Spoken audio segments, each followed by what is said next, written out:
আসসালামু আলাইকুম। এই যে দেখছেন আমাদের ছাগলগুলো খেলাধুলা করছে। আলহামদুলিল্লাহ, মহান মালিকের দয়ায় আমাদের এই ছাগলগুলো অনেক চঞ্চল এবং হেলদি। আমাদের এই ছাগলগুলোকে যে ঘাস দেওয়া হয় সেগুলো জৈব সার ব্যবহার করে উৎপাদিত।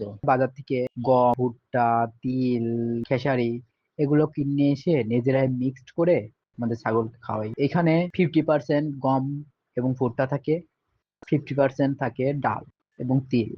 আলহামদুলিল্লাহ আমরা এভাবে খাওয়াই, কেননা অধিক পরিমাণ শর্করা খাওয়ালে ছাগলের চর্বির পরিমাণ বেশি হয়, অতিরিক্ত চর্বি তৈরি হয়, যেটা ফেলিয়ে দিতে হয়।